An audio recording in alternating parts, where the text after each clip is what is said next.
In today's installment of the How to Be a Good Leader series, we're going to be learning some powerful lessons about authenticity, vulnerability, and knowing your strengths from CinemaTherapy's Jonathan Decker and Alan Seawright. If you aren't familiar with CinemaTherapy, it's a YouTube channel that was started during the pandemic in 2020, though the idea was in the works long before then. I would introduce you to Alan and Jonathan, but they do it so much better than I ever could at the beginning of each of their episodes. So I'll just let them introduce themselves. Welcome to Cinema Therapy. I'm Jonathan Decker, licensed therapist, and I love movies. I am Alan Seawright, professional filmmaker, and I need therapy. Over the last 2 years, CinemaTherapy has changed thousands of lives by destigmatizing therapy and helping people overcome their personal challenges through the lens of movies we all know and love. I actually got to work with some of the CinemaTherapy team just the tiniest bit early in 2021, and they not only seem to be great people, they show some wonderful attributes of leadership. To see those attributes in action, we have to go way back to the beginning, when Alan, along with thousands of other people in the film industry, lost their jobs virtually overnight when the pandemic started. Jonathan had already shared his idea for CinemaTherapy with him, and suddenly, Alan found himself in a position to pursue it. And here's where the first lesson comes in. Despite it being Jono's idea, he immediately handed almost complete creative control over to Alan. Alan did all of the editing, had the final say in stylistic and creative decisions, and spent hundreds upon hundreds of hours on this project that generated all of $0. You get nothing! Then, once it grew large enough to make money and need structure and employees, Jonathan was the one to fill the role of CEO of the new CinemaTherapy company. The reason all of this worked is because both Jonathan and Alan were more than willing to recognize their strengths and weaknesses. I know psychology. Let's do this. And some neuroscience? There's some neuroscience I do know a bit of neuroscience. If I went to a neuroscience restaurant, I'd be comfortable ordering food. Excellent.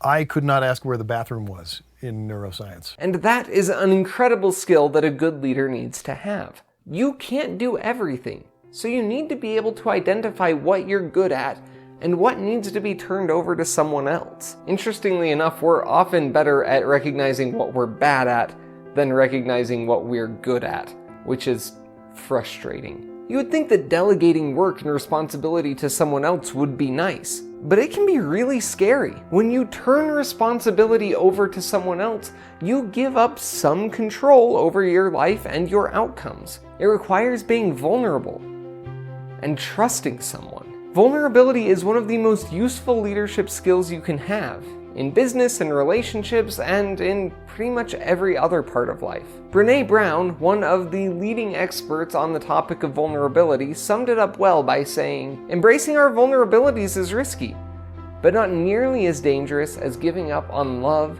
and belonging and joy, the experiences that make us the most vulnerable." And CinemaTherapy has mastered vulnerability, which is exactly what makes them so relatable. Not only are they vulnerable by trusting each other like we just talked about, they're also vulnerable in the more stereotypical way, like talking openly about their lives and feelings and shedding manly tears. So many manly tears. But more than just Alan being emotional, the thing that makes CinemaTherapy so effective at connecting with people is that Jonathan, Alan, and their guests are all incredibly open about their failures, feelings, struggles, and how they've learned from and dealt with them. I appreciate you being vulnerable today because there's a lesson here. Look at you.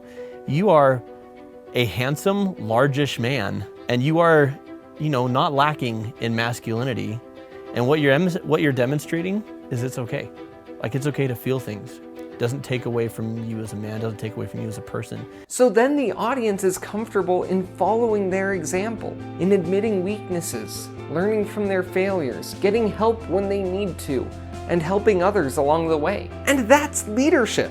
They are leading both their company and their viewers by example. And this one is extra fun because it applies to everybody. Our past episodes in the How to Be a Good Leader series were focused on bosses who are doing cool things for their employees. But the leadership lesson from Cinema Therapy is that we can all uplift and empower others, even if we aren't a CEO or public figure. A parent can model vulnerability to their child by apologizing when they make mistakes.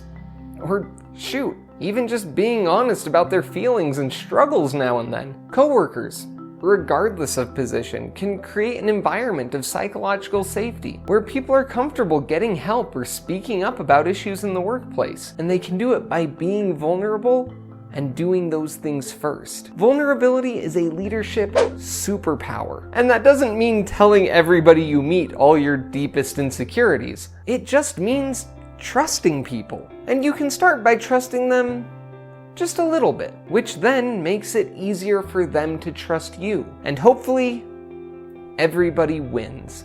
You can watch the entire How to Be a Good Leader series right here. And please, let me know if you have a suggestion for who we should highlight in the series next. The candidates go through some pretty serious vetting and research, so not everybody you suggest will make the cut. But it helps so much to get your ideas. Now get out there and make the world a better place.